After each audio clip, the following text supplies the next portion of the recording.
நம சிவாய. நேயர்களே, அலர்மகள் அஸ்ட்ரோ சேனலுக்கு உங்களை அன்போடு வரவேற்கிறேன். இந்த பதிவில் நாம் பார்க்க போவது நட்சத்திர வரிசையில் 24வது வரக்கூடிய சதய நட்சத்திரம். காற்றுபூத தத்துவமான கும்ப ராசிக்குள் வரக்கூடிய நட்சத்திரமாகும். இந்த நட்சத்திரத்தின் அதிபதி ராகு, அதிநட்பு கிரகமான சனி கிரகத்தின் வீட்டில் அமைகிறது. இதுவரையில் நம்ம அலர்மகள் சேனலில் 23 நட்சத்திர பலன்களை கம்ப்ளீட்டாக போட்டிருக்கோம். அஸ்வினி முதல் அவிட்டம் வரையில். இன்னும் மீதம் புரட்டாதி, உத்திரட்டாதி, ரேவதி ஆகிய மீனராசியில் வரக்கூடிய 3 நட்சத்திரமும் மிக விரைவில் பதிவிடப்படும்.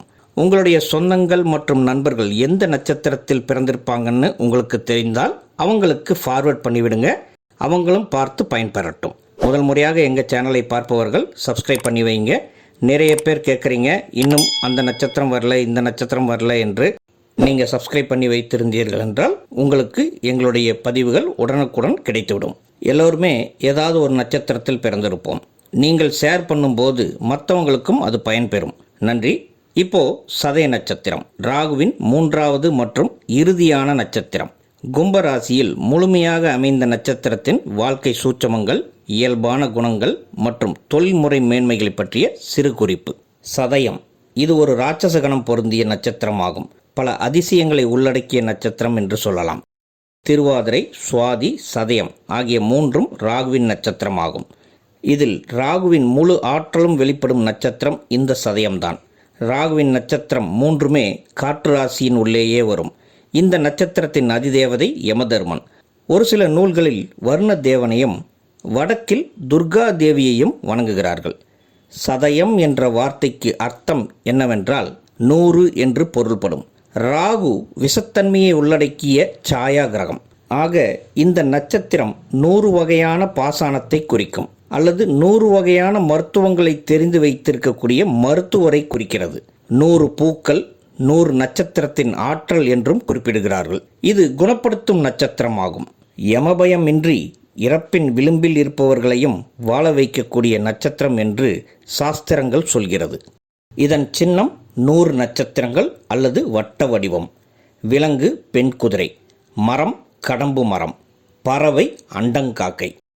பொதுவாகவே சதய நட்சத்திரத்தில் பிறந்தவர்கள் நல்லவர்கள் மற்றும் வல்லவர்கள்தான்.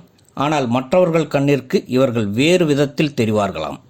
அதற்கு காரணம், ஒரு இயற்கை பாவி கிரகமான சனியின் வீட்டில் ஒரு சாயா கிரகமான வாயிலேயே விஷத்தை கொண்ட ராகுவின் இணைவு உண்டாவதால் இவர்கள் 75% நல்ல விஷயம், நல்ல பண்புகளை கொண்டு விளங்கினாலும் மற்றவர்கள் கண்ணுக்கு மீதமுள்ள 25% கெட்ட குணங்களே மேன்மையாக தெரியும்.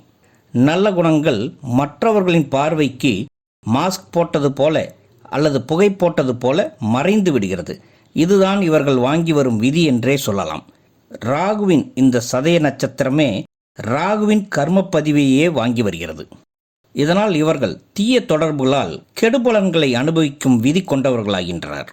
சிலருக்கு காம உணர்வுகள் மேலோங்கும், சிலருக்கு போதை வஸ்துக்கள், சிலருக்கு கெட்டவர்களின் சகவாசங்கள் உருவாகும் அமைப்பும் சதய நட்சத்திரத்திற்கு உண்டு. வாய்ப்பேச்சு அதிகம். ஒருத்தர் ஒன்று சொன்னால் அதற்கு உடனே எதிர்வாதம் செய்வார்கள். போராட்ட குணமும் அதிகம் இருக்கும். இதனால் பலர் இவர்களிடமிருந்து ஒதுங்கியே இருப்பார்கள். பழிவாங்கும் எண்ணமும் இவர்களுக்கு அதிகம் இருக்கும். நான் கூட இந்த நட்சத்திரத்தின் எதிர்மறை விஷயத்தை ஏன் முதலில் சொல்கிறேன் என்றால், பலரும் இதை சொல்வதில்லை.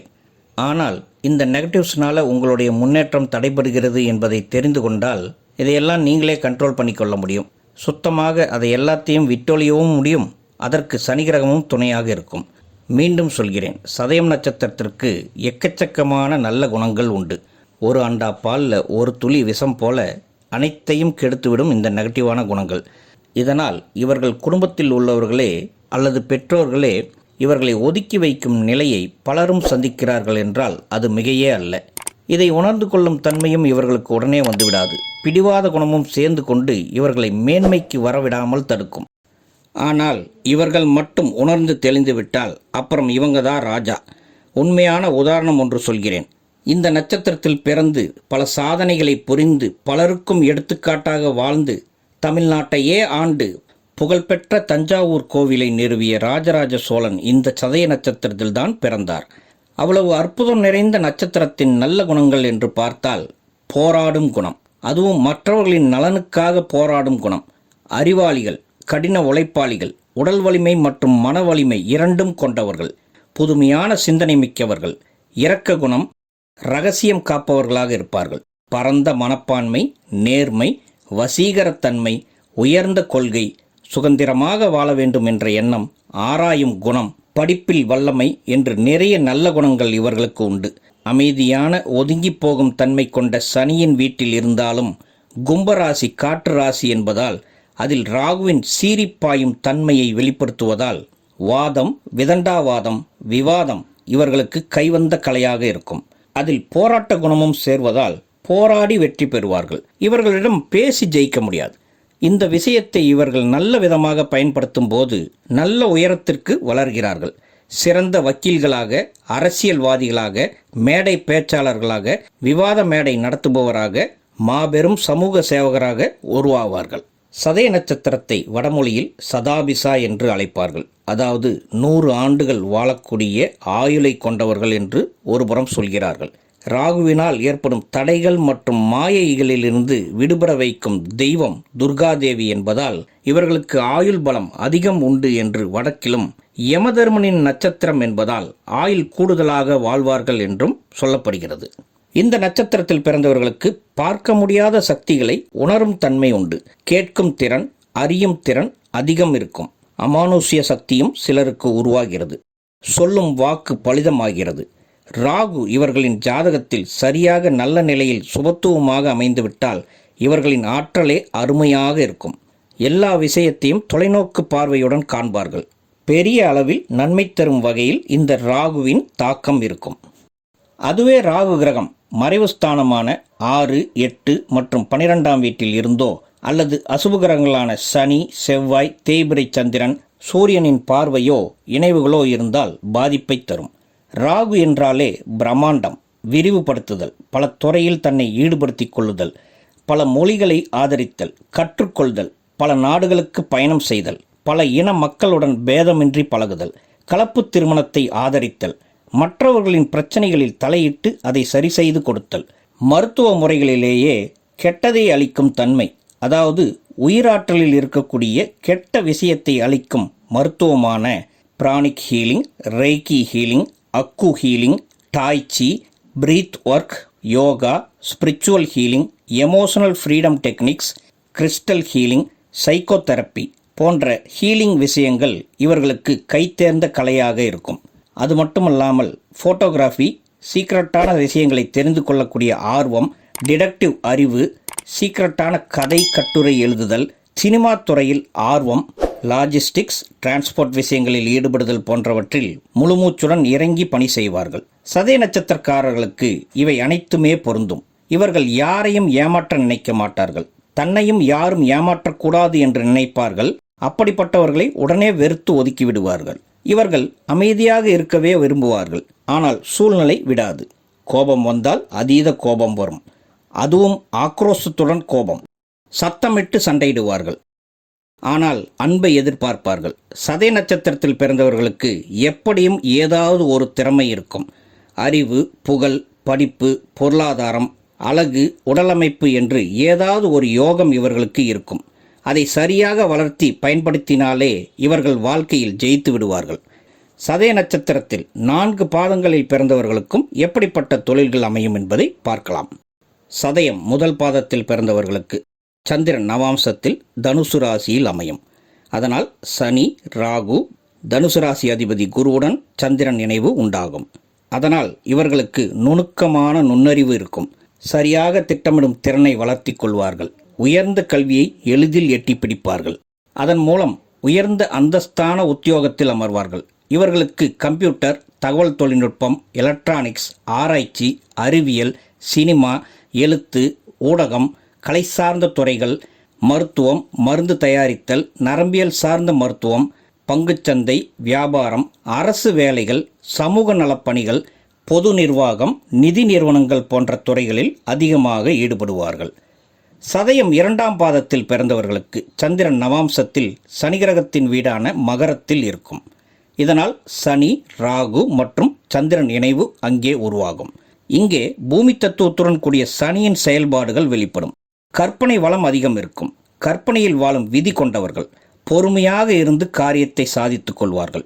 மெக்கானிக்கல், இன்ஜினியரிங், நெட்வொர்க்கிங், தொலைத்தொடர்பு, ஆராய்ச்சி, விஞ்ஞானம், போஸ்டல் டிபார்ட்மெண்ட்டில் வேலை செய்தல், பயணம் மூலமாக பொருளீட்டுதல், டிராவல் ஏஜென்சி நடத்துதல், வெளிநாடு சென்று பொருளீட்டுதல், மருத்துவத்தில் மனநல மருத்துவம், ஹோமியோபதி, சினிமா துறைகளில் இயக்குனராதல், ஆன்லைன் வர்த்தகம், புலனாய்வு, சமூக சேவை செய்தல், பொதுநல சேவைகள் செய்தல், பாதுகாப்பு துறையில் பணிபுரிதல்.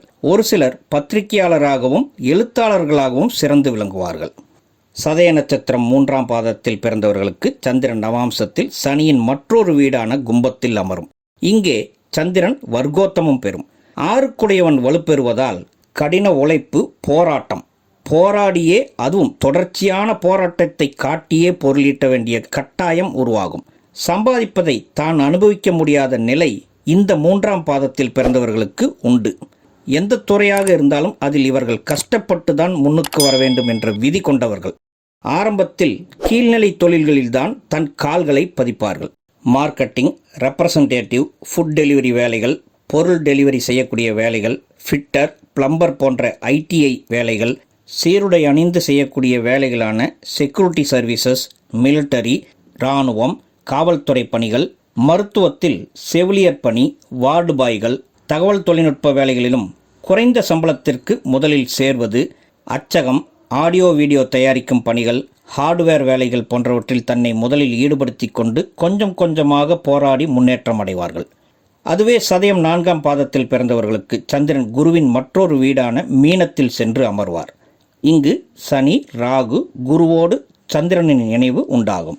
இதில் முதல் பாதம் நெருப்பு ராசியான தனுசில், 4ஆம் பாதமோ நீர் ராசியான மீனத்தில்.